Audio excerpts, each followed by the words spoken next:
Please subscribe my channel.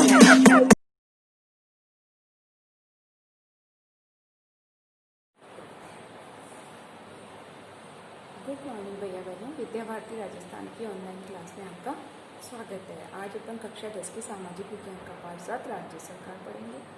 राज्य सरकार में अपन राज्यपाल की नियुक्ति, उसके अधिकार व कार्य के बारे में पढ़ेंगे। पहले अपन ने विधानसभा विधानमंडल के बारे में पढ़ा था और अब राज्यपाल के बारे में। तो राज्यपाल की नियुक्ति, तो सबसे पहले राज्यपाल की नियुक्ति देखते हैं। तो राज्यपाल की नियुक्ति राष्ट्रपति करता है, 5 वर्ष के लिए करता है। वह समय से पूर्व उसको उसके पद से हटा भी सकते हैं। इसके अलावा वह एक राज्य से दूसरे राज्य में उसका स्थानांतरण भी कर सकता है।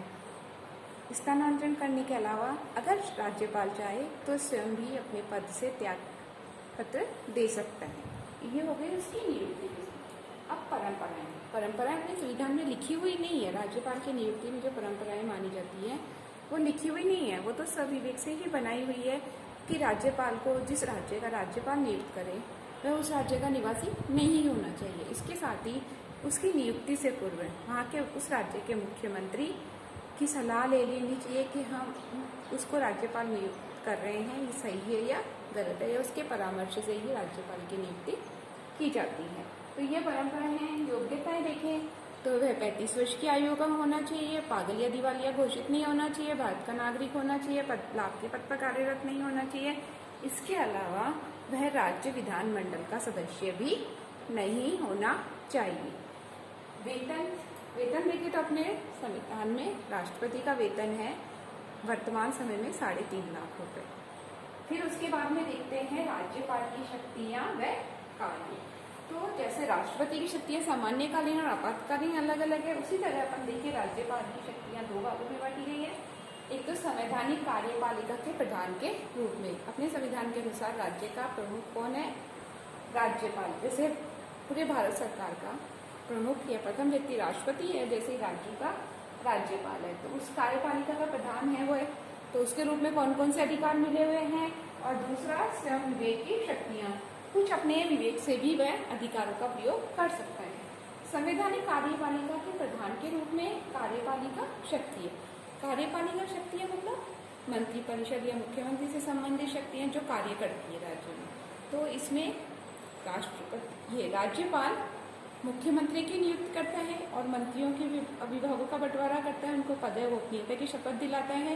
वह कार्यपालिका की शक्तियों का प्रयोग मुख्यमंत्री और मंत्रिपरिषद की सलाह से ही करता है। ये हो गई कार्यपालिका शक्तियां। विधायी शक्तियां वे व्यवस्थापिका का अधिवेशन बुलाता है, स्थगित करता है। इसके अलावा वह विधेयक पास होने पर, कानून बनने से पूर्व उस पर हस्ताक्षर भी करता है।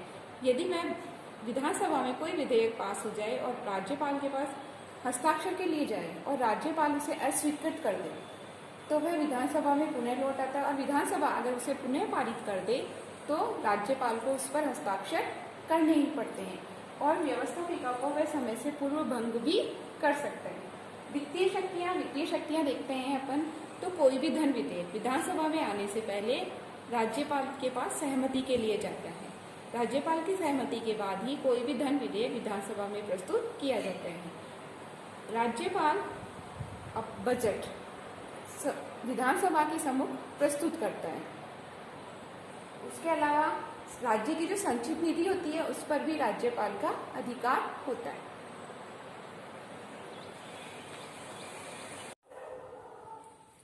चौथा पॉइंट है न्यायिक शक्तियां।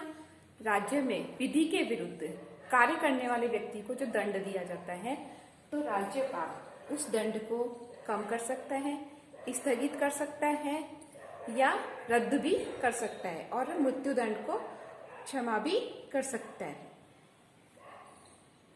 ये उसकी हो गई न्यायिक शक्तियां। अन्य शक्तियां तो राज्य लोक सेवा आयोग का वार्षिक प्रतिवेदन तथा राज्य की आय व्यय के संबंध में महालेखक का प्रतिवेदन प्राप्त करके विधानमंडल के समक्ष रखता है। इसके अलावा वह राज्य में विश्वविद्यालयों के कुलपतियों की नियुक्ति करते हैं और उनको या उन्हें उनके पद से हटा भी सकता है।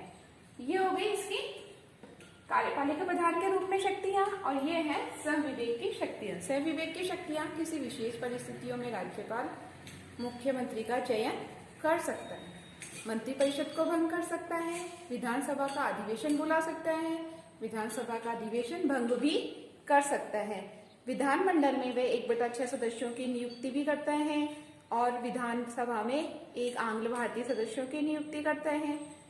इसके अलावा सविवेक की शक्तियों में अपन देखें तो वह अपने विवेक से राज्य की रिपोर्ट राष्ट्रपति के पास, संवैधानिक रिपोर्ट होती है वह राष्ट्रपति के पास भेजता है, और किसी विधेयक पर चर्चा करने के लिए वह राष्ट्रपति के पास भी भेज सकता है। इसके अलावा वह संसद विधानसभा में जो भी विधेयक पारित हुआ है उसे अस्वीकृत करके एक बार वापस विधानसभा में भेज सकता है, लेकिन दूसरी बार उसको हस्ताक्षर करने ही पड़ते हो।